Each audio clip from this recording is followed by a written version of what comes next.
Okay, Tov. We're learning about the laws of Yom Tov, getting ready for the holy days ahead. We're in chapter 4 of the laws of the festivals by Rav Melamed, Pnei Halacha. We spoke about the principles. I started it. We spoke about the principles of the melachot in general, what types of melachot are permitted, what types are forbidden, how it's different than Shabbat. Specifically, we spoke about at the end of the class yesterday about borer, separating, selecting. We said that there are three ways on Shabbat, three conditions that allow you to separate the good from the bad. Only you need to have all three conditions on Shabbat. Who remembers the three words in Hebrew that I taught you to remember them? Ochel, biyad, umiyad. Right. So ochel. First one is you have to take the good from the bad, not the usual, removing the rotten apple from the bushel, but you have to take the good away. Secondly, it has to be biyad, using your hands. It doesn't actually have to be your hands. It could be a fork or a knife or a spoon, but it cannot be a sifter, right? A specially designed separating vessel. Thank you very much. And the third one is miyad. It has to be for immediate use, not for later on in the day. So this is what we covered yesterday. Today, the Rav Melamed, and again, I believe this is so important because we're not even learning about the laws of Yom Tov. We're really learning about the laws of Shabbat, which are always so important. Before Shavuot happens, there's two more Shabbatot. There's two more. There's this Shabbat in a few days, and then the next week is also Shabbat. And only after that do we have Shavuot, and then we have another Shabbat. So we have to know the laws of Shabbat just as well as we know the laws of Yom Tov. In any case, we said yesterday that on Yom Tov, as opposed to Shabbat, you don't have to be careful about those three conditions.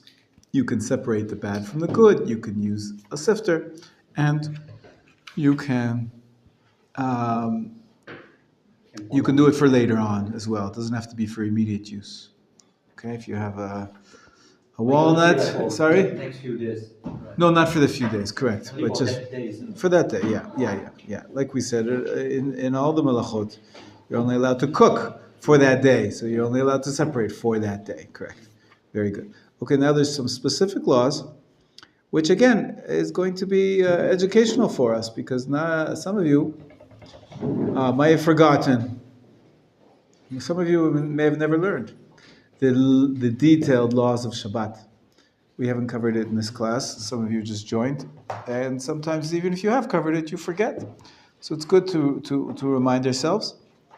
We have the double benefit of not only learning the laws of Yom Tov, but also preparing for Shabbat. Page 80. Specific laws of Borer. Hananel, good morning. How are you, sir? No news. Ezrat Hashem. And Michael Aryeh, good to see you. Okay, great. Yisrael, how are you? Good. I'm glad the two of you have white shirts. You must be brothers. Yes. Beautiful. Okay, Yosef, how are you? Yeah, good. I was thinking of you the other day. I don't know why, but only good things. And Stephen, we're still waiting. Yes, But that's good. You're looking happy. You're here. You're studying Torah. Yeah, Baruch Hashem. And Rabbi Binyamin here is waiting for Havdalah this week because you want to use your new wall hanging. I gave you yesterday the wall hanging. Oh yeah. The art with the Havdalah in it, the Sephardic rite. But Thank you. the Seder. Ed Gabriel, how are you? Yofi. Okay, specific laws of Borer. That's number 5. Chapter 4, number 5. on page 80. Benjamin, will you start us off a little bit, please, reading? If you want to have some mixtures of oil, we did this yesterday. I think we did number 4, but not number 5. Sorry. We should separate them in the easiest way possible so as to minimize accessions of your top. Thus is the most of the mixture of the oil.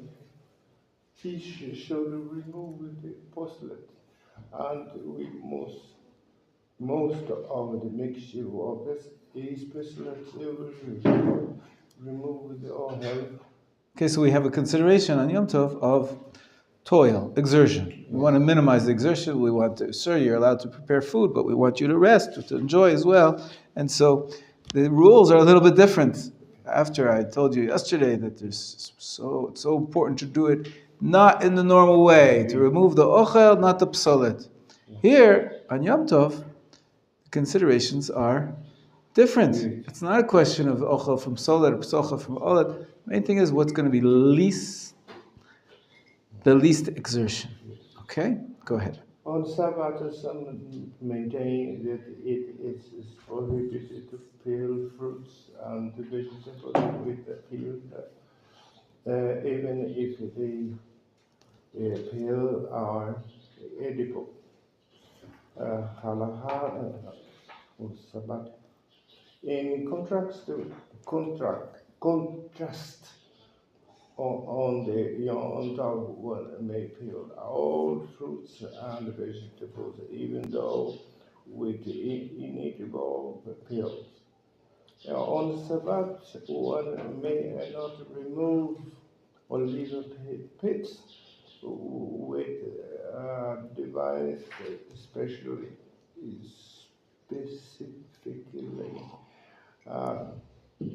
designed for this purpose, whereby on the Yom he may.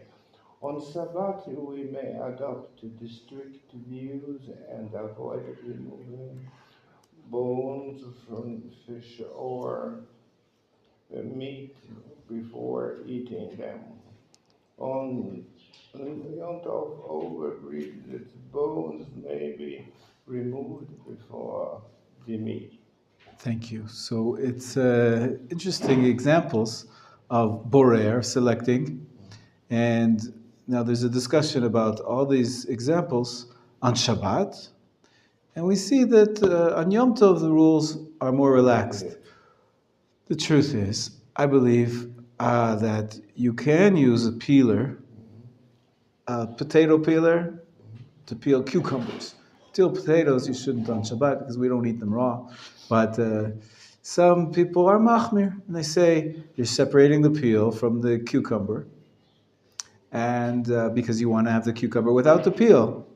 And so you're using a specially designed device. It's like a sifter, the potato peeler. Even though it's just a knife, but it's a very knife that was designed to separate. And some poskim allow it for cucumbers because the peel is not actually psolet. Most people, many people, eat the cucumber peel too. It's not that you have to peel the peel. As opposed to, for example, an avocado peel. Maybe you can't really eat the peel of an avocado. Or what else would you use a peeler for? To peel. Some people peel apples for children. Right. So apples would be like a cucumber. Many people eat the peel. So there are poskim who say you're allowed to use a peeler on Shabbat for peeling apples or cucumbers.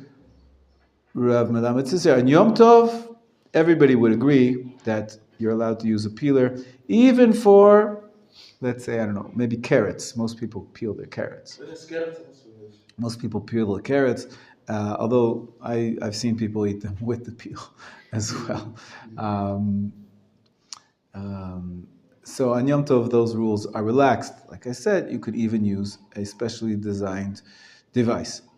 The second thing he mentions is olives. I've never seen a a special device for pitting olives, but it must be. And third thing he mentions is removing bones from fish. This we discussed yesterday, right? And we said there's a few opinions.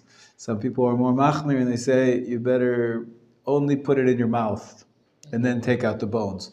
That was the machmir view regarding Shabbat. He says, on Yom Tov, I'll agree, you can remove the bones before the meal, and the rules of Borer are a little different when it comes to Yom Tov. Okay? A few more examples. This you may not be aware of. How do you separate if you have a can of corn? It says here, at the bottom, the last line says, on Shabbat, one may not spill out the liquid from a can of corn. But you want the corn. There's corn that's not on the cob. It's in a can. You know what I'm talking about? Yes. Little pieces of corn. And it's usually in juice. Can you eat that juice? Does anybody drink that juice? Not really, not by itself. I mean, it's there to keep the corn fresh. And that's, if you take out the juice, within a short while, everything will get dried out. But if it's in the juice, in the can, it can stay there for years. That's preservative. So now it's Shabbat, and you want to have a can of corn. You want to eat the corn. Or it's a similar thing, you have tuna. Inside the can of tuna, there's juice, liquid, but most people spill it out. So what you do is you make a little hole in the can, and you pour it over the sink, right? You pour out all the juice, you open up the can of tuna a little bit, hold it up over the sink, and you pour out all the liquid, and then you continue opening it up, and you can eat your tuna or have your can of corn. Some people eat the corn straight out of the can. Well, some people pour it into a bowl. That's more civilized. In any case, on Shabbat, you can't do that. Why can you not open up a little hole on the top and pour out the juice on Shabbat? Because it's solid. That's exactly right. You're not fulfilling the three conditions. What are the three conditions, Michael Aryeh? 3 words. Ochel, biyad, and miyad. Ochel means you have to remove the food. You have to remove the food, not remove the waste. Biyad is with your hands, not a device. And miyad, immediately. So which one is being violated if you pour out the juice from a tuna can? Which one of the conditions is not being met? I wouldn't say this can is a device for separating, so that's no problem. And you do it right before you eat. That's not a problem. But what's the problem? Which condition is problematic if you pour out the juice? Ochel. You're pouring out the psolet. The ochel remains in your hands. Right? You're not allowed to take out the psolet. You have to remove the ochel. Right? So what you're pouring out, you're making a little hole and you're pouring out the liquid that you don't want to eat. That's not allowed. That's the first condition. Ochel. But you can open the tuna and take it. There you go. There's the result. Very simple. What you have to do is you open it up all the way and scoop out the food. That's allowed if you do it for immediate use. And that's how you eat. There's another problem of opening up cans on Shabbat and Yom Tov. Some poskim are very careful because it's sort of like building a vessel. But there are people that are more lenient about that. We'll talk about that another time. But we're just talking about borer now. In terms of borer, of course, they have a solution. You can eat. Don't worry. Michael Aryeh is very practical. He's hungry. I don't know if he had breakfast. So on Shabbat, it is you can do it. You have to take the food out, not the psolet, not spill out the juice. But on Yom Tov, you don't have to be careful about that, right? Because the rules don't apply. There's 3 conditions are not. So in Yom Tov, you can actually pour out the juice. Okay, another way which we do sometimes, we have to be careful about regarding Shabbat, is when, let's say, you have some vegetables in a sauce. Sometimes you get served in the yeshiva, not here in this yeshiva, but there's a buffet, and so you have this liquidy soup, and inside are vegetables. There's green beans and there's peas, and there's carrots maybe, and so what you want to take out, a scoop of the vegetables, not all the juice, right? You don't need the juice. You want the vegetables. So sometimes, I don't know if you've seen this, but there is a special spoon that has slots in it, holes in it. It's designed for this. So you can scoop up some vegetables and all the juice falls out. Essentially, what is this slotted spoon or spoon with holes in it? What is it like? Solid. What is it like? It's like a sifter. It's a device specially designed for separating the juice from the food. You cannot use that on Shabbat because it's a device designed for separating. On Yom Tov, you're allowed to. Yom Tov, you're allowed to use the device. So it's the fine differences. But we're learning about cooking, about separating on Shabbat. And if you're even allowed to cook on Yom Tov, bowl pasta. When do you usually use a sifter in today's kitchen? A sieve. Many times you boil up a pot of water, put in pasta, and then you pour out the water. And you get the pasta. You pour out the water into a sieve, or a colander it's called sometimes, a sifter. And then the water goes through the holes, and what you're left with is the pasta that doesn't have all the water. You can't do that on Shabbat, but on Yom Tov you're allowed to. Okay?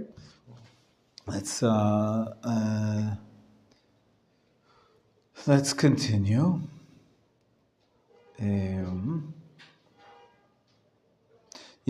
Also, it's sometimes... Question. Yeah, question. Translate, sure. 譬如有陣時有啲食物咧，點講咧？即係你好，即係大家都食得嘅。即係頭先咁，譬如啲人話啲湯麵啊啲啦，咁有啲人飲湯唔食，即係點講？有啲人飲湯，但係唔食啲麵，咁 O K 咧？或者啲人食啲麵唔飲湯，咁 O K 咧？其實佢冇分，即係兩個都食得。咁有意思係有啲意思。He's asking, okay, like soup noodle. Okay, so is it okay? The person eat the noodle only, doesn't want to eat the soup, or want to drink the soup, he doesn't want to eat the meat. I just want to eat the noodle.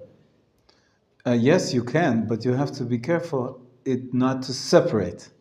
In other words, if you have soup with noodles in it, right? That's the question. Soup with noodles inside. Yeah. And you want only the noodles, so you eat the noodles. That's ochel. In this case, the noodles is the ochel. Biyad, you're not using any strainer. You're using you can use a fork or spoon. As I said, it doesn't have to be literally your hands. And miyad, well, right before eating, you're doing it while you're eating. That's fine. But what you're not allowed to do is, if you want the noodles, you're not allowed to take the pan and pour out the soup first. If you pour out the soup, you're getting rid of all the stuff you don't want. But you're not allowed to. That's separating the psolet. You're only allowed to separate the ochel. Oh, if the opposite is true, let's say someone serves you a bowl of soup, and you want only the broth. You want only the liquid. No noodles, no vegetables. So you can use your spoon and eat your soup. Just drink, or you can drink. Drink only the juice, only the broth if you want to, because you're taking what you want. That's called the ochel. For you, it's the ochel now, because that's what you want. And then you leave whatever you don't want. You leave it in the bowl, but you're not allowed to take your bowl and pick out. Oh, I don't want the carrot. Put it aside. I don't want the noodles, put it aside. Can't do that on Shabbat. That's borer, that's separating, prohibited separating. Can you translate? Okay. Please go ahead, translate. Yeah. 係話你唔可以攞走你唔要嘅嘢，你可以食你要嘅嘢，你留翻唔要嘅嘢喺碗嗰度。你要食麵，麵湯，你食嗰度麵個湯你唔可以食嗰個麵啫，嗰個湯你唔可以攞出嚟。明白啦？ Interesting. Yes. Okay, let's go to chapter 5. Chapter 5 is another major difference between Shabbat and Yom Tov, and that is regarding the melachot of Ma'avir and Mechabeh. Ma'avir means lighting a fire, and Mechabeh means extinguishing a fire. You all live in Israel now, right? Who's in Israel for forever? Who's in Israel just for a visit? Who knows? So you should know that. How do you say the police in Hebrew? Shotrim. Right, mishtara. That's the police. How do you call the police if you need to call the police? Shoter. No, on the phone. I think it's 101. 101 is police. I think it's 100. No. Because one person last time used to call the phone, did 100 and one. And that was the police. No, he said I have to do it again 101. Let me just check. Just check. Maybe I forgot, but I think the 100 is the Maybe police. right. I think 101 Ambulance is the. Yes, ambulance 101. 101 is the ambulance, right? 911?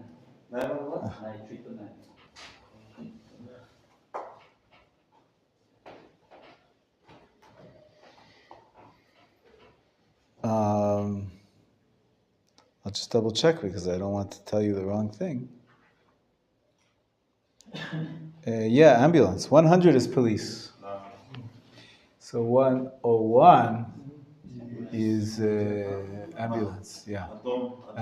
Usually we call it MADA. MADA stands for Magen David Adom. Magen David, you know what a Magen David is? The David Star. It's the equivalent of the Red Cross in other places in the world. Adom is red, right? Magen David Adom. 102 is for the Mechabe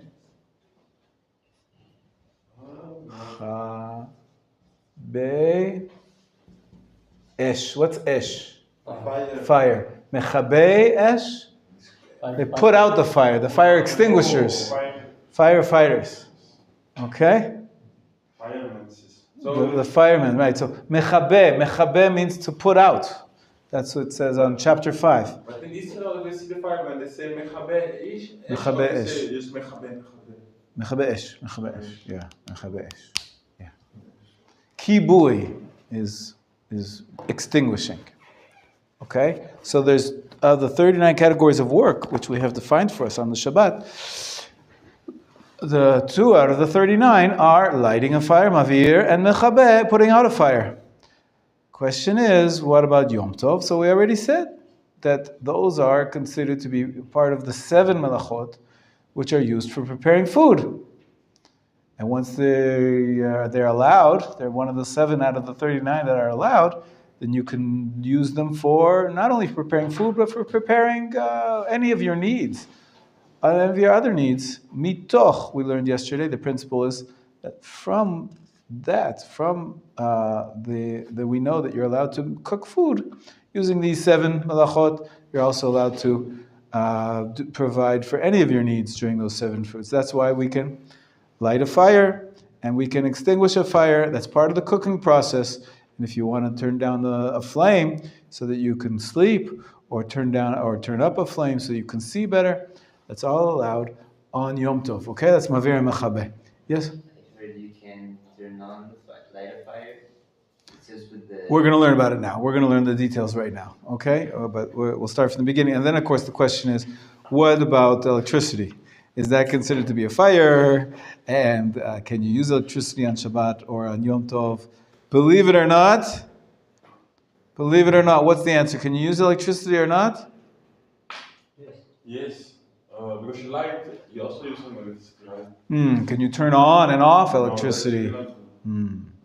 Of course not on Shabbat. Believe it or not, there's a debate about Yom Tov. We'll see.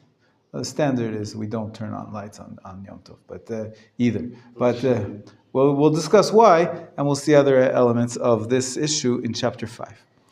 Okay? Stephen, take it away. Mavir. Mavir, the Torah permits lighting a fire, however, on Yom Tov for Zoreh or Hel Nefesh. The needs of what you need to eat, right? As we saw above, yeah. However, the sages prohibited doing so since creating something new is similar to performing a malaka. It is true that in order to cook and bake for Yom Tov, a fire is necessary.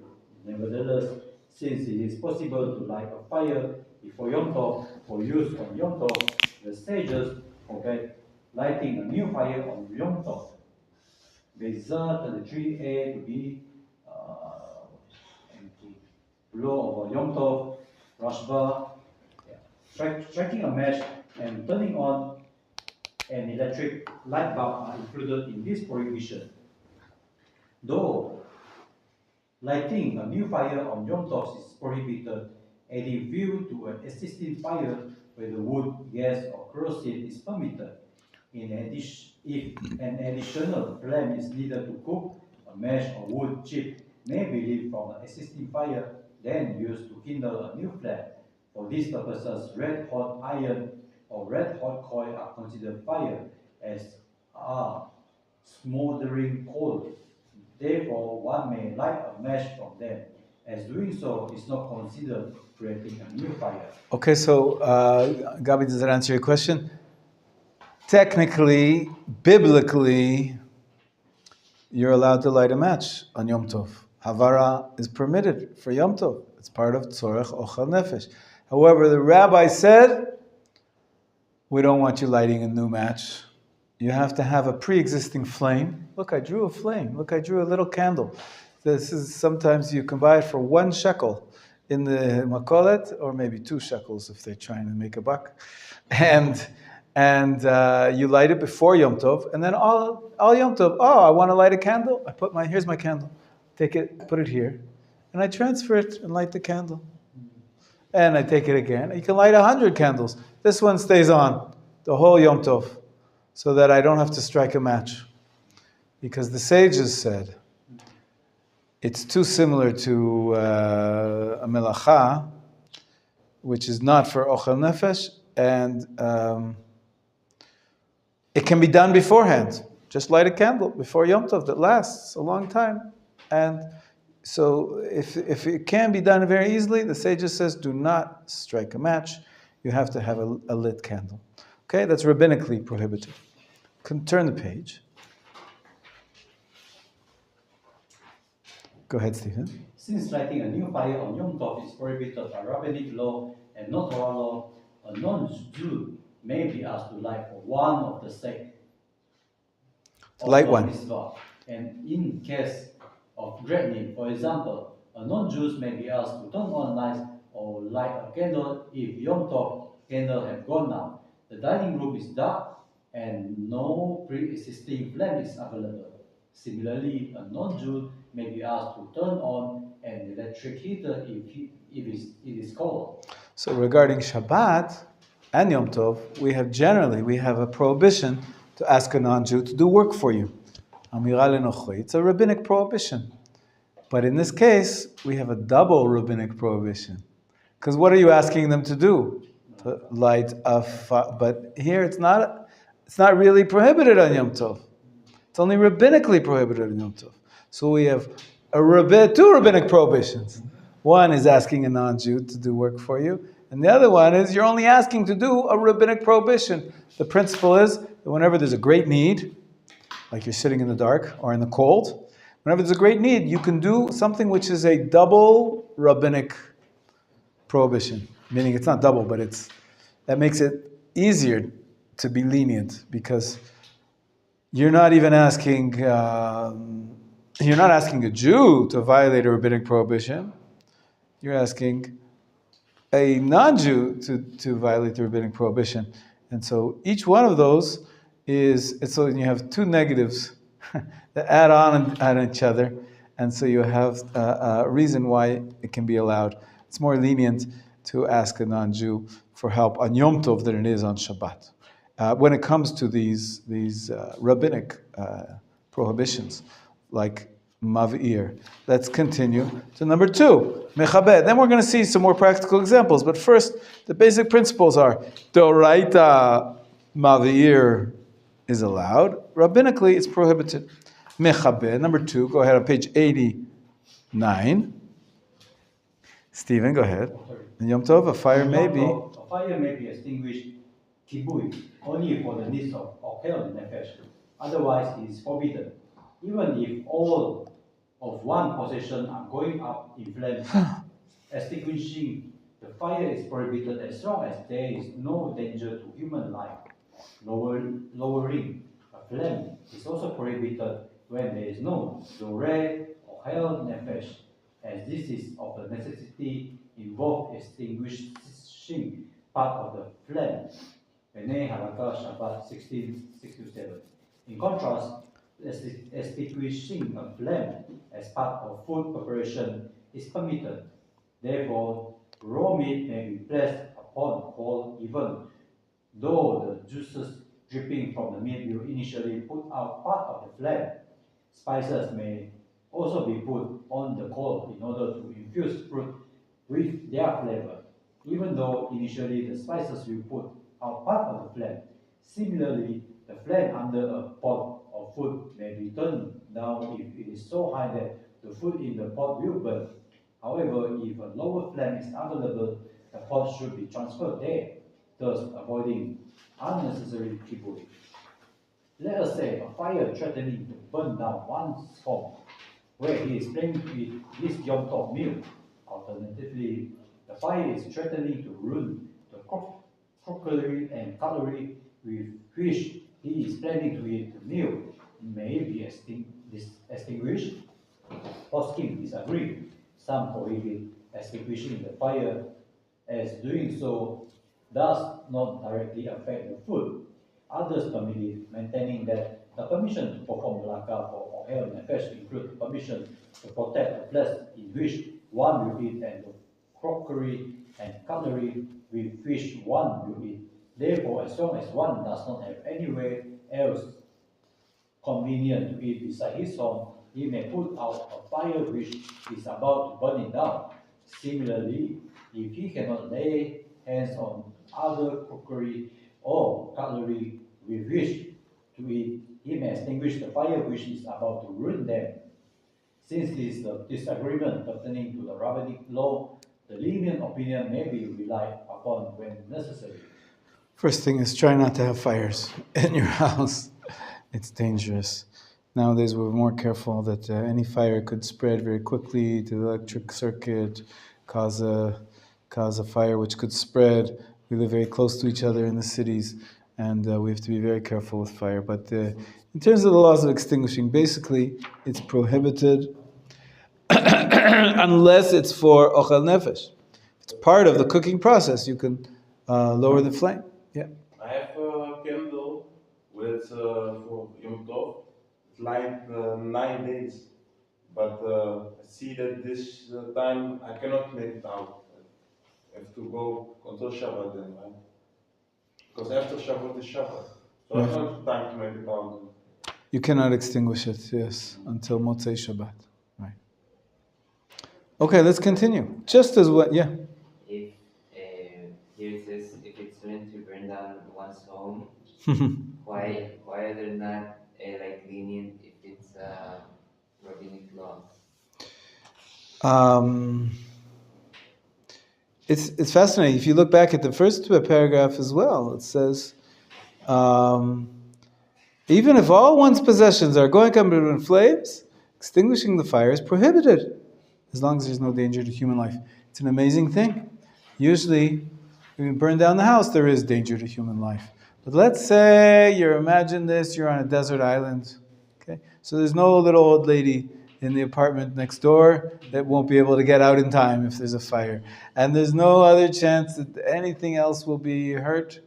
And by accident, you see that it's Shabbat or Yom Tov, the same law. Even though Yom Tov, it's rabbinic, we are obliged to fulfill all the laws of the Torah and all the laws of the rabbis, even at great loss.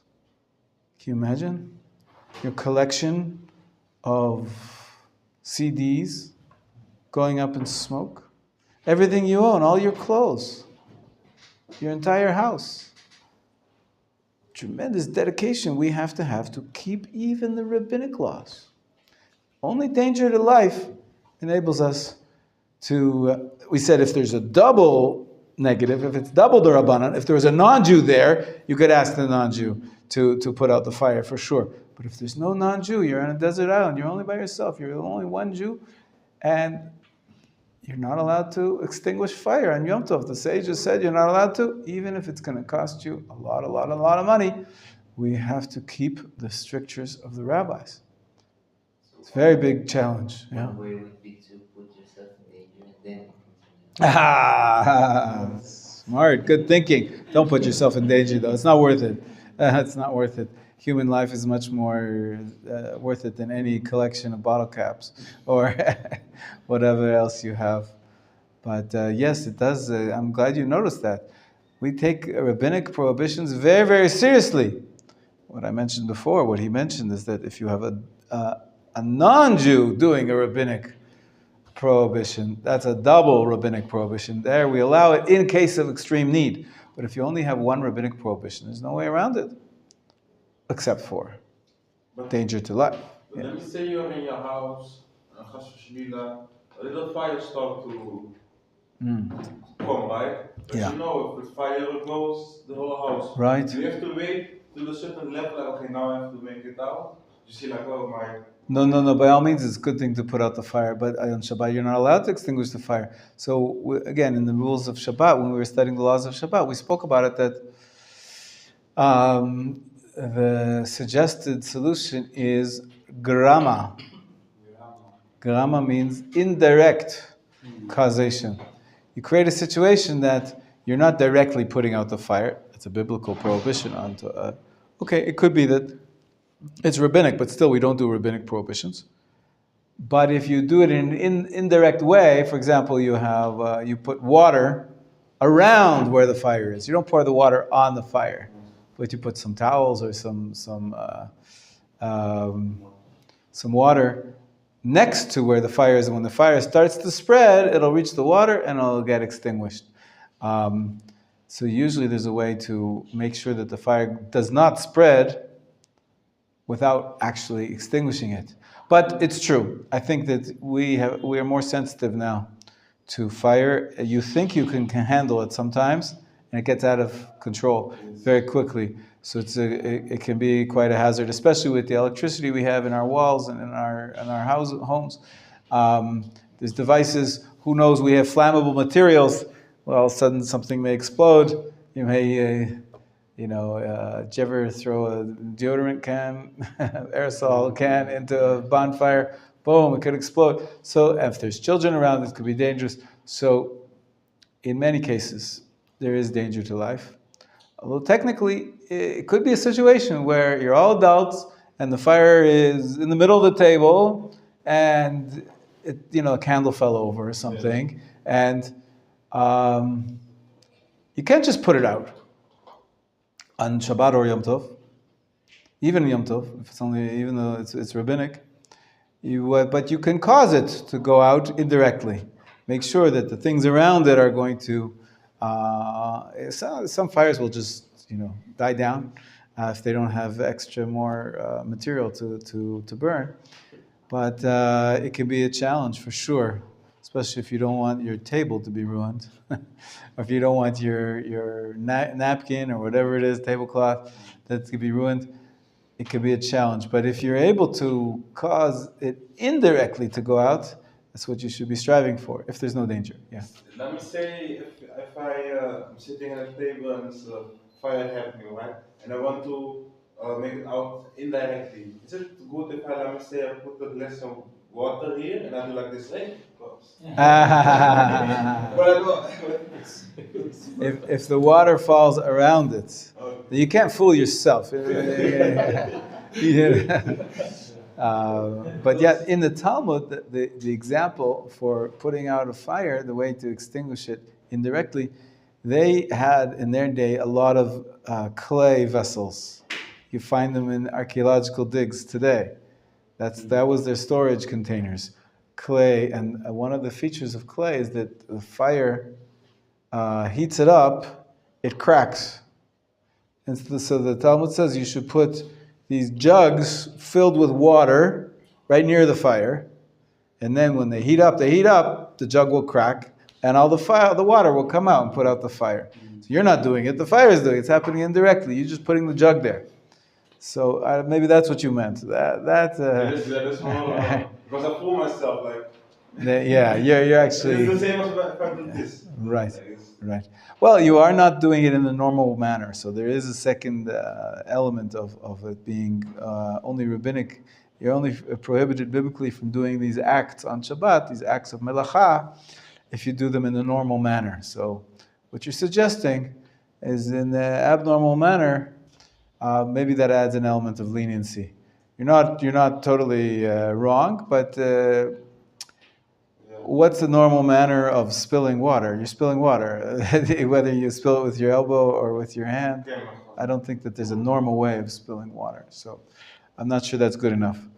But leaving it in some kind of vessel, which will spill when it gets heated, that's allowed. That's suggested. Yeah, it's a big challenge. Can you imagine not putting out your house, which is burning up? But usually it's dangerous. But technically, even though it's a rabbinic law, we don't violate it. Yes. If some houses have the thing that throws water when they detect fire. Perfect. That's what it's for. That's great. So I'm not doing it. Yeah, exactly. You're not doing anything. You've set up the system, fire extinguishers. In some places, they have sprinklers on top, right? Here we don't have. I don't know how we have. We have inspected by the fire department. So there must be extinguishers somewhere around here. There must be a system. This room, though, I don't see sprinklers. I think there's rules which types of rooms need sprinklers. I think only if you have like a hotel where people sleep do you have to have sprinklers.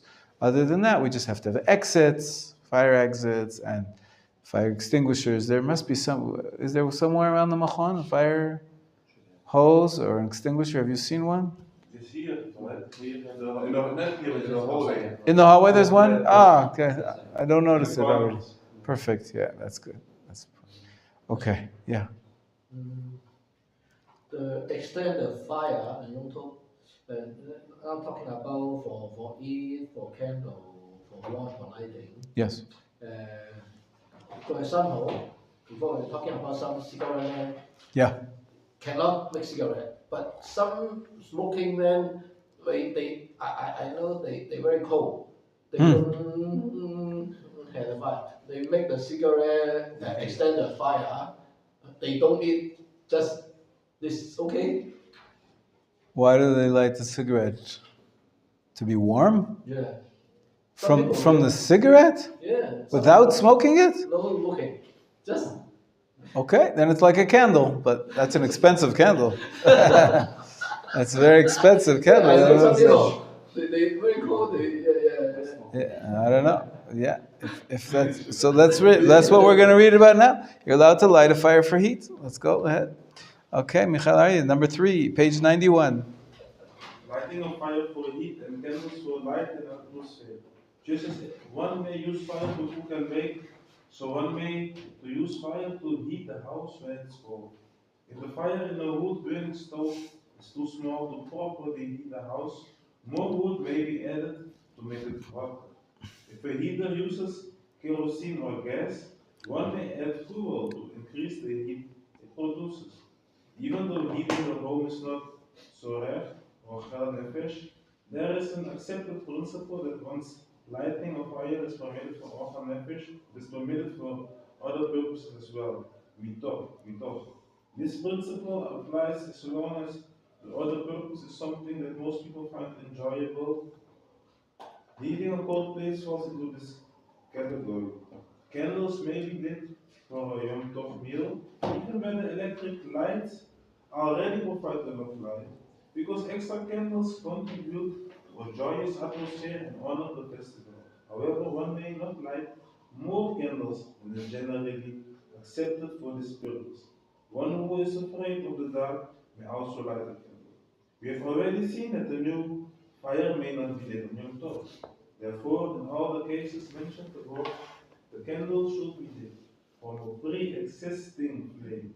This, if it's difficult to bring the candles close to the pre-existing flame, as sometimes happens when a year-side candle has burned down. One may light the match or wood chip from the pre-existing flame and use a new flame to light the candles. After lighting a candle, the match may not be put out, as doing so is not zorg or nefesh, and is thus forbidden on Yom Tov. Rather, the match should be put down gently and allowed to burn itself out. Candles may be lit. Okay, stop there for a second. So sometimes you have this yahrzeit candle, but as the day goes on, the wax goes lower and lower and lower, and so you have the wax is in here now. If you want to light another tea candle, you can't put it in because it won't light properly, or it'll just drip onto the candle and put it out. So you take a match and you stick it in, and then you light your other candle. What do you do with the match? You can't shake it out or blow it out. It's extinguishing. So you put it down, not on paper, not on paper. You put it down on some place, and it'll just it'll burn out. It'll burn itself out as it gets to the end. It'll burn up until there's no more wood left, and then it'll burn out. So women are very experienced at that. They try not to extinguish the candles when they're lighting the Shabbat candles. But you don't blow out the match. You don't shake out the match.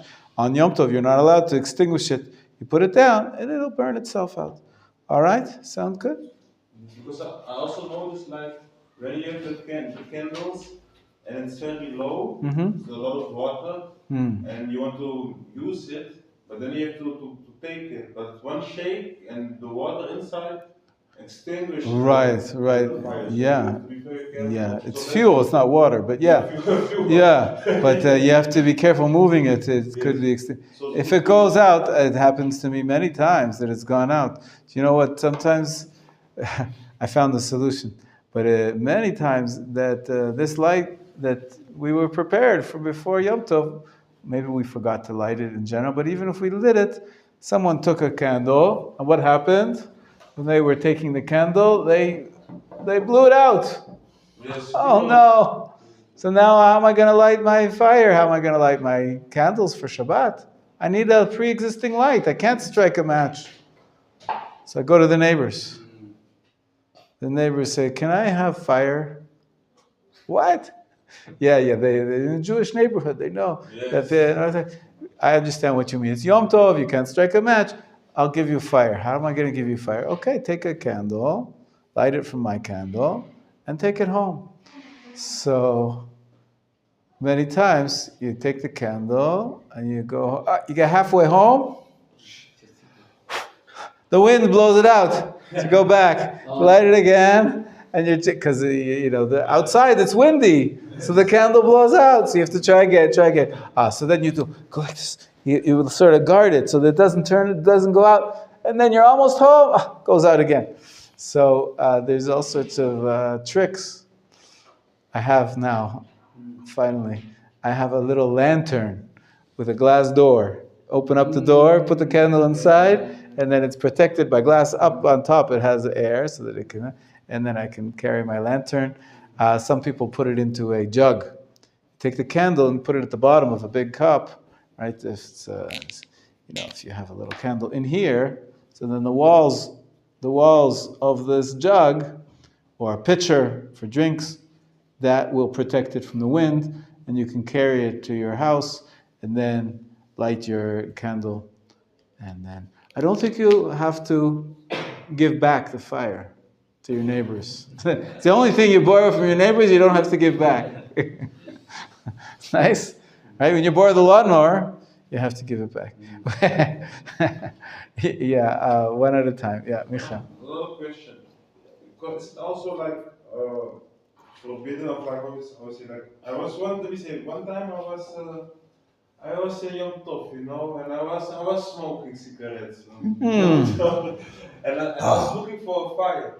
Yeah. There was one guy, he was smoking. Just move back a little so I can see Hananel. He was smoking cigarettes. Yeah. But he was in no need.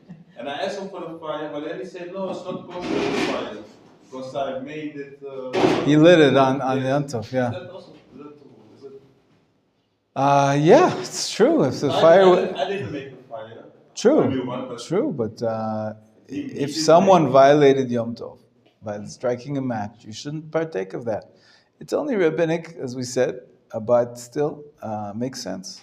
Okay. It's an interesting question, whether it's actually prohibited or just.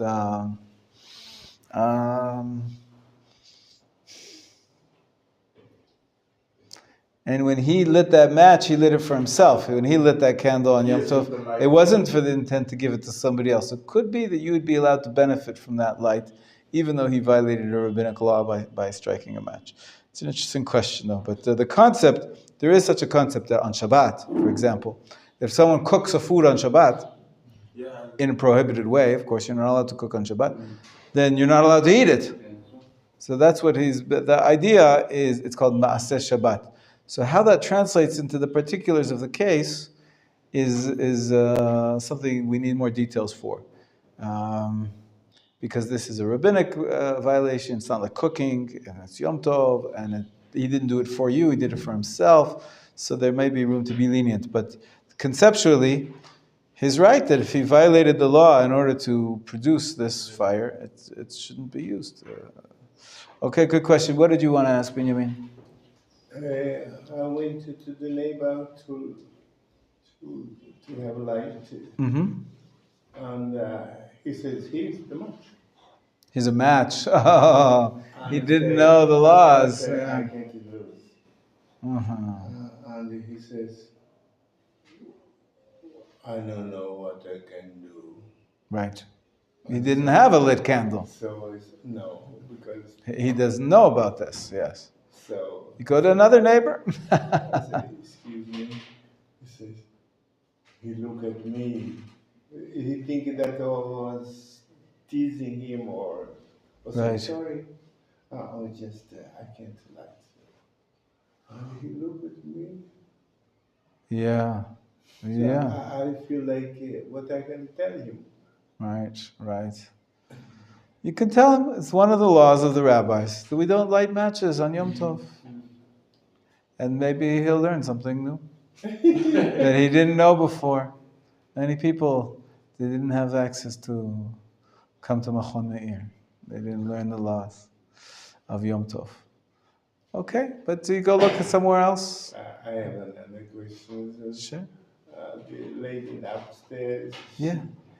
I went to ask her if she has light because I always have forgotten something. You forget to light that candle, that extra candle, yeah? And she came improper. Okay. Opened the door. Okay. Shall I return or shall I get so I just went back. I see. Home, and she said, "You want line? Here is line." I almost say to her, but wow. I feel very embarrassed. Yeah, it's uncomfortable. A lot of people, it's so interesting though, we shouldn't put everybody in the same box. Some people know the laws of Yom Tov, and they don't know the laws of tzniut, of proper dress, or immodest dress. Some people keep Shabbat, but on Sunday they'll go to mixed swimming at the beach, which is not allowed. Some people believe it, I don't know if you believe this, some people are very careful about only eating kosher, but when they're at the kosher restaurant, eating only this mehadrin kosher, very high level of kashrut, the whole meal, they're talking Lashon Hara. You heard of such thing? Could happen? It could happen. So not everybody keeps everything the best way. So, and sometimes people, it's very hard for women particularly. Women are very particular about their dress, about how they appear in public, and they want to be pretty. And the secular world, the Western world, the standards of tzniut are not our standards of tzniut. They don't follow the Torah's guidelines. And therefore, you could have a woman who's very religious, believes in Hashem, she learns Torah, she wants to spend time doing the mitzvot the best possible way. But when it comes to dressing, she can't keep the rules of tzniut. She feels she wants to be pretty and to be like everybody else, and she'll wear a tank top or she'll wear shorts. And according to halacha, that's not allowed. But that's too hard for her to keep. So how do you define her? Religious? Not religious? Somewhere in the middle? Yeah, I find it hard because, like, of course, it's halacha. Again, it's halacha, but some people, if I go and find someone like, oh, you do this, and you're not connected with Hashem, I don't know. I don't think you can label someone by that. Right? I agree. But I think on the other hand, you cannot be like, oh, I do nothing, I don't keep halacha, but I'm with Hashem. It's also not. Right, no. So for ourselves, we have to train ourselves to try to do the best we can about all the different areas of halacha, laws of Shabbat, the laws of kashrut, the laws of proper dress, the proper speech, everything that we have to do our business kosher and not cheat. So the halacha, we do our best, but judging others, we have to be careful to judge others favorably. And so Binyamin, you're suggesting that you felt uncomfortable, so you don't look. You could not look. You could not look at her and put your eyes down. And next time you'll know, go to a different neighbor. Maybe that won't make you feel uncomfortable. But I don't think you have to embarrass her or say anything to her because she doesn't know any better. Usually they don't know any better. It's very rare that you find somebody that very learned, knows all the laws, and yet they want to rebel. Usually it's just a lack of knowledge. But it's complicated, yeah. All right, let's go back to the laws of Yom Tov. Electricity, finally, okay. It's a very short passage here. He doesn't really get into all the details except in the footnotes a little bit. You'll see in footnote 4, he does mention some poskim permit turning on electric lights. However, in the text, on number 4, page 92, Hananel, will you read for us, please? Electricity turning on. Turning on electric light or electric heater is included in the rabbinic regulation on lighting a new fire on Yom Tov. Turning on an electrical appliance without a heating element is prohibited as well. Just as many increased flames provide light or heat on Yom Tov, so too he may turn up the light of an incandescent bulb with a dimmer switch, or turn up the thermostat on the electric heater on condition that turning up the light or increase the current up to the same heating element. However, it activates an additional filaments. It is forbidden. Yes, it lightning a new fire. Okay, so basically in the footnote number 4, he brings the other opinions that some poskim allowed you to turn on lights on Yom Tov, and this was the custom in some Sephardic poskim primarily, but the majority say that you're not allowed to use the electricity to turn it on Shabbat. It's not considered grama. It's a rabbinic prohibition, but for most, when it comes to Yom Tov, the standard psak, if you're not a member of a family of those specific poskim who are keeping their tradition, standard psak is we don't turn on electricity on Shabbat. Or Yom Tov. The next thing is, when I was growing up, so nowadays we have In Israel, it's quite common that you have a gas range. You have gas that comes in from underneath, inside, and then you take a match and you light the gas range. You put your pot on top of this, right? And you cook. Okay? Even a kettle, whatever it is. This is a gas fire. But in many places they have not gas, but they have a metal wire that heats up, right? And this is connected, and you have a knob here. You can turn it on or off. Turn it to the right or left, and the heater, it slowly gets red hot, right? And so if it's one heating element, just like you're allowed to turn the fire higher to cook faster and lower to make sure it doesn't burn, so too you're allowed to turn this knob to make the heat greater. More electrons will go, it'll heat up more. And so it gets more to cook up the food hotter. And if you don't want the food to burn, you turn it down. The problem is there's another type people don't realize.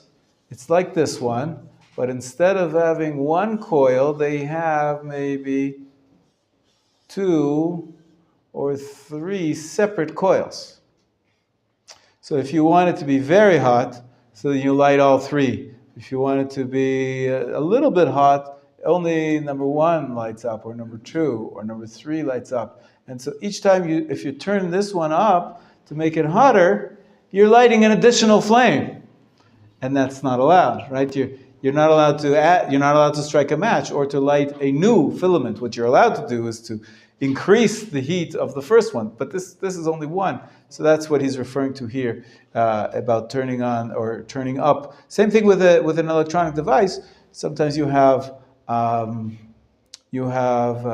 heater that looks like coils. You know what I'm talking about? Like a spring. It looks not a spring, like a radiator. A radiator that has looks like a vertebrae, and it's all connected to electricity here.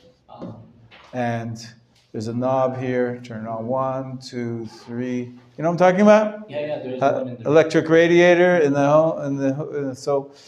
What happens here? You want it to get hotter, you go from 1 to 2 to 3. So sometimes there's more than one heating element.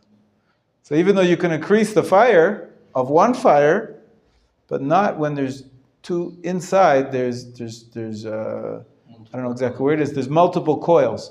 There's multiple coils like this one. So that's not allowed, and that's not allowed because each time you're increasing, you're lighting, it's like lighting a new match. It's like lighting a new, it's not just increasing the heat in the coil that exists. like your ignition.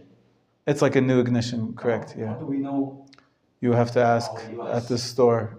You have to ask or look at the, read the instructions or the mechanical engineering. I think there are some appliances that has like when you increase the frequency, it will just increase the heat or something. That's right. So it depends on how it's made. Sometimes you don't know, so you don't use that. That's what he's saying. So the gas is safer. Gas is fine. Why do you mean? I mean, using the gas to cook is more safer. Safe. You're saying halachically, yeah. You see what you get. You get what you see. Okay. Now the big problem is you want to cook in your pot a nice soup, and you want for the way to make a good soup. Who's a good cook here? Who knows how to cook? You're a good cook? You're a good cook? You also? Yeah. Hananel, you don't cook much? No. You can cook. So you want to make a soup with onions in it, right? What do? First, you don't put in a lot of water. You just put in the onions with oil, right? And you cook them for a long time. Very high flame. At first, you want to make them go brown a little bit. So you cook them up But then you put in the water, and then you want it to boil again. And then when it boils, you have to turn it down, right? Because then if it boils too much, it'll boil out, it'll spill, right? So you need to turn it up, turn it down. For the sake of cooking, we said before that's allowed. But now it's all cooked. And if you leave it on high, what's going to happen? It's going to burn. Doesn't smell good, doesn't taste good, right? Because the vegetables will burn, everything will burn. So you need to turn it down. That's good.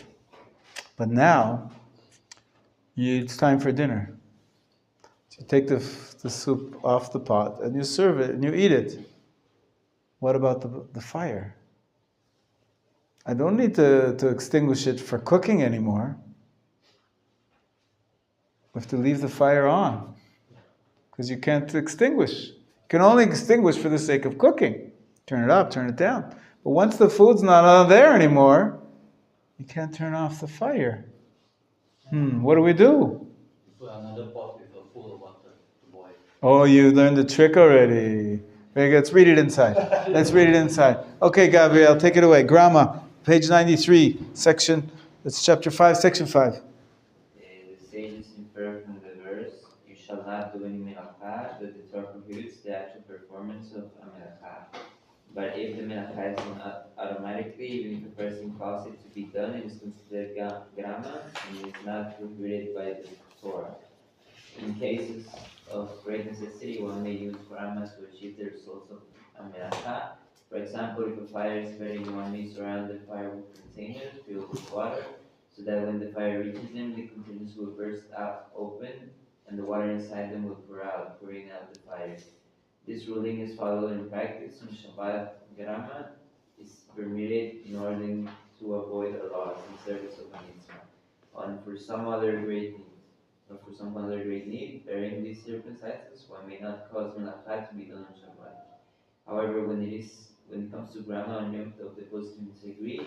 Some argue that the laws of Yom Tov are the same as those of Shabbat, while others maintain that on Yom Tov, grama is permitted especially in case of Mavir and Menachem, as they are prohibited only rabbinically on Yom Tov. In practice, one may be lenient concerning grama, even without pressing need. However, if there is no need, it is appropriate to be stringent.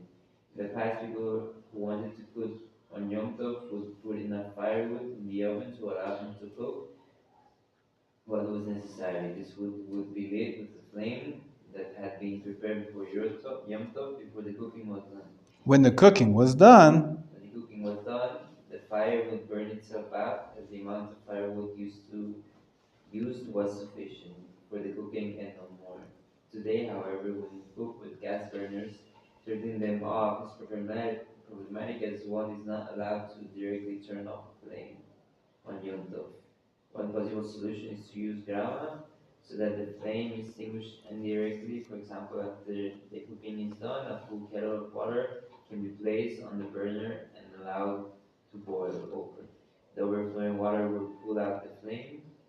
Once it is out, the knob may be used to turn off the gas. The hot water remaining in this kettle should be used for making tea or washing dishes, so that it will not have been boiled for no reason. A better, more convenient way of extinguishing flames by means of the Tomet Institute's holiday gas timer, gas, a device invented specifically for cooking on Yom Tov. It involves a spring-operated mechanical timer. When it is on, gas flows through the pipes and feeds the flame at the preset time. The gas supply is cut off, causing the flame to go out. Before one starts to cook, he sets a timer for the desired amount of time. When the time is up, the gas simply cuts off the gas. okay, so there you can buy that and install it in your home, but you don't have to. You can use a different method, like Stephen said. You could cause the pot to boil over, the flame gets extinguished, and then, of course, you have to close the gas so it doesn't keep pouring into your house and give you poisoning. There's another solution. Some poskim allow you even to do another type of grama. it's a debate, but there are great poskim who said you can actually turn off the main line. If sometimes you have your gas that comes into your apartment is connected to a major, goes outside the house and a gas line to some central area, and then everybody has their own gas valve. Some people say if you turn it off over there, not in your home, it's indirect. It's true that it takes a while. There'll still be some gas left in the pipes. When the gas runs out, then it'll turn off. Some poskim allow you to do that on Yom Tov, of course, not on Shabbat. Okay, there's some details here. Very interesting. Grandma devices and alarms. People who have an alarm system in their home have to know about this, and it's fascinating. It's a little bit intricate and detailed here because we haven't really discussed the laws of Shabbat at length. So we're not going to get into the details of the laws of Grama right now, the Grama devices. Suffice it to say that there are various newly engineered systems, like the Chagaz, which was devised to turn off the gas on Yom Tov in an indirect way. So too, there are other mechanisms which other rabbinic organizations have put together. And if they have a rabbi that's guiding them, then they obviously are doing what they think is correct. Let's skip to number 7. Number 7, this is its indirect mechanism that many people have in their homes. Not a special device, a simple timer. Sometimes it's even called a Shabbat timer because people use it primarily for Shabbat. And what that usually looks like is, looks like a clock. It has little pegs for every 15 minutes. It twists around. You plug it into the wall, or you have it in your electric box, and it works on time. It has a clock in there, and it whenever it reaches the time where you've set, the peg goes in or goes out. Wherever it is, it turns on the lights or the electricity, whatever's connected to that circuit. And when it reaches a peg which is not selected, it'll turn off. So you have a way, before Yom Tov and before Shabbat, you set the timer, and it'll go on and off based on where those pegs are. Okay, so is that allowed? Obviously, it's allowed, but it gets a little more complicated. What happens if you want to change the timer? Some poskim didn't like it at all, but the common custom is that 99% of religious Jews use these timers preset from before Shabbat and before Yom Tov. Let's see what he says, how the rules are a little bit different between Shabbat and Yom Tov here on page 97. Yes, Gabriel? I'm a bit confused. So you can turn off the fire if it's for cooking food? Yes. No, totally turn it off, no. Lower it. You can lower it. Not totally turn it off. Yeah. It's like striking a match. Even though it's for food, we don't strike a match and we don't extinguish. But we can raise and lower the flame. Yeah. Okay? Shabbat, timers on Shabbat. Yes, Israel. Yeah. Question is, not just before and later. In America, yeah. We walking outside, the house, the lighting has a sensor. But before, we don't know. We're walking, suddenly the lighting turn off. Yeah. The More and more that's happening. There's a lot of sensors everywhere that turn on the lights when you walk by. So most poskim are not happy with it. They think it's a problem. If you know it's there, how can you walk there? You'll be turning on the light. There are some rabbis who feel this should be allowed because I'm just walking. I'm not turning on a light. I'm walking. The fact that somebody else put a machine there, I'm not doing any action specifically to turn on the lights. So there's a debate today between different rabbis. Most rabbis feel you should try to avoid those situations. If you know that the sensor's there, don't go there. Walk on the other side of the street. And if you can't, then maybe have a way to turn it off on Shabbat. I remember I was once in Europe, staying in a house for Shabbat with a family, and it was full of sensors. You walked into the room, you walked on the stairs, the stair light turns on. You walked in the room, the hallway light turns on. It's very nice, but not on Shabbat. So what I did is, before Shabbat, I went to the electric box and I turned off the fuse. So the sensors didn't work on Shabbat. I didn't have lights either, but I didn't need the lights. But those areas of the house that had the sensors, I turned off the sensor. So we should the liability make sure the sensor don't keep the sensor and the Yom and the Sabbath. Correct. Yeah. Correct. Even public, just say outside. I just say some people walking. Yeah, that's not good. Yeah, most poskim don't like it. There are some who are lenient, but we'll see what happens in 10, 20 years. I don't know, but because nowadays everybody's talking about smart houses. Those things are their sensors going to be in everything.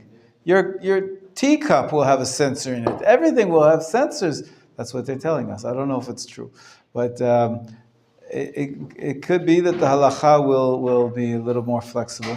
Right now, we try to avoid it. Okay? Of course, the hardest part is a security system, but because those systems that you have to turn on and off on Shabbat, you go to shul, you leave shul, you come home, you go to sleep at night, you want to turn on the alarm system, you turn it off. So there's special devices made where the turning on and off don't actually do anything. They don't activate any circuit, so that it can be done on Yom Tov. But let's talk about timers, the simple devices which most people have. Page 97. Okay, Yosef, you read for us, please. Sure. One may turn on lights before Shabbat and set a timer, Shabbat clock, to turn them off and then back on at the desired times. Similarly, one may use a timer to turn on an electric oven or fan, setting it so that the appliance will go on and off at the desired times. If there is a need on Shabbat to change the start or end times, one may rely on the opinion of those who allow extending the current situation, but not shortening it. In other words, when the light is on, the timer may be adjusted to make the light stay on for longer, but may not be adjusted to make it turn off earlier. When the light is off, one may adjust the timer so that the light will stay off for longer, but not so that it will come back on sooner. In times of need, such as for someone who is sick, adjustment may be made which will make the light go on or off earlier, as doing so is grammar, which is permitted on Shabbat only in pressing circumstances. Two factors allow for greater leniency on Yom Tov. First, lighting a fire on Shabbat violates a Torah prohibition, whereas on Yom Tov the prohibition is rabbinic.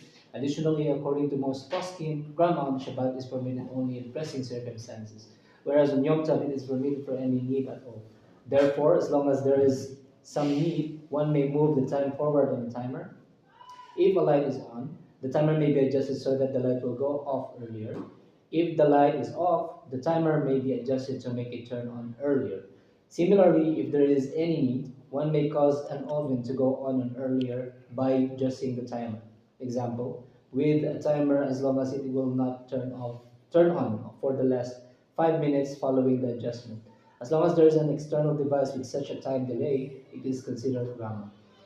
Okay, so some poskim, I think Rav Mordechai Eliyahu among them, said, on Shabbat, do not touch the timer. Do not adjust it or make it earlier or later. It's muktzeh. It's just it's a recipe for disaster. It's too complicated. You may end up violating Shabbat. But he says here, you can rely on the other poskim who say, if you know what you're doing, there is a difference halachically between extending the given situation for longer, as opposed to making something else the opposite situation. Like if it's on, you can keep it on longer. If it's off, you can keep it off longer, but not the opposite. And Yom Tov, of course, it's more lenient because the whole thing is rabbinic. So, bevadai. So you can use the timer a little more. A lot of times we're adjusting the timer on Shavuot because we change our schedules. How do we change our schedules on Shavuot? We go during the whole night. We learn all night, so you need lights at 2, 3 in the morning, right? And we finish earlier. That's right, and we finish early, so we gotta. It's very different than how you set your Shabbat timer during the week. Yes. And also every week it's earlier. Change it there. Right. You have to adjust the timer. Yeah, but usually you should do that before Shabbat and beforehand. But if something happens, guests come. And there's that. So you see, it's 12 midnight. Usually you're in bed, but now you have friends over and you want to talk and you want to be able to see each other. So you want to extend the light for longer. So you go to the timer wherever it is, and you move one more on Yom Tov and on Shabbat, according to some poskim. As long as you're extending the light, you're allowed to do that. Again, on Yom Tov it's easier than on Shabbat. That's what he says. Okay, Yafeh. Yafeh. Are you excited for Yom Tov? Yeah. Good. Don't forget that first we have Shabbat coming up soon. Shabbat is a special one. Tomorrow we're going to talk about it. Tell me what's special about it tomorrow morning. Not tomorrow, not this Shabbat. Yom Yerushalayim is next week. Next Friday. Not this Friday. This Friday. Before Shabbat? Next Friday is Yom Yerushalayim. But not Yom Hamishi on the Friday. Friday on the Shabbat. It's Friday before Shabbat, but we start doing the celebrations Thursday night. Okay. To make sure that we don't do them Friday afternoon. It's we have to be ready for Shabbat. This Shabbat is special? This is also special, this Shabbat. You'll tell me tomorrow why you find out that this Shabbat is special. Good. Okay? And next Shabbat is special, of course, because it's right after Yom Yerushalayim, and it's the last one before Shavuot. Ezrat Hashem. We'll continue learning more about this tomorrow, okay? We'll cover a few more melachot about Yom Tov, and then we'll get to Shavuot itself. Baruch